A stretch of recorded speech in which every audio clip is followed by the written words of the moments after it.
So Greg Newsome was on with Baskin and Phelps, 92.3 The Fan, talking about the secondary and their mindset for the upcoming season. But I feel like this year, especially when you have gone through the ups and the downs with somebody, you understand, and that can really make you their brother. So we're all steady. We're all really consistent, and we all have a lot to prove this season. Don't be complacent. I feel like when you have a season like we did 2 years ago, it's just like, oh yeah, we're gonna do that again.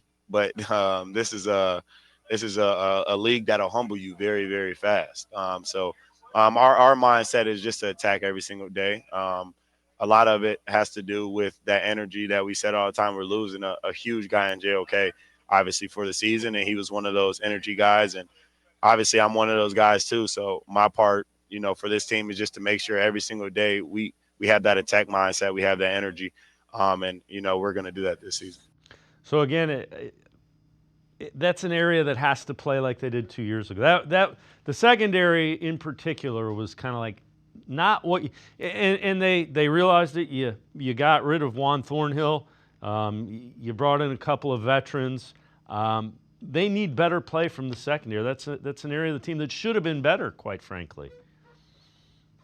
Well, once again, that complimentary football. But yeah, those guys should have played better. Emerson had some struggles last year. They all had some struggles.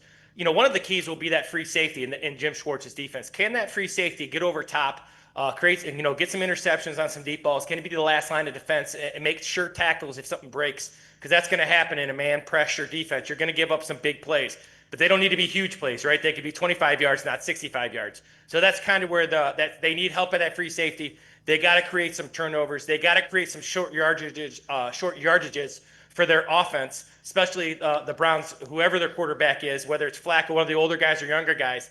They have to protect the quarterback a little bit. You do that by creating turnovers. You do that by running the ball. But yes, that secondary's got to play good, and they have to play really good so the Browns don't have to bring more than 4, right? That'll allow them to protect their linebackers a little bit, keep those linebackers out of man coverage a ton. Because they're going to be new and they're going to be some guys that don't always cover great. So I do think that if the defense can handle their business, they'll be fine. The secondary needs to play at a very, very high level because that's where the Browns' money is, and that's where they got to play well.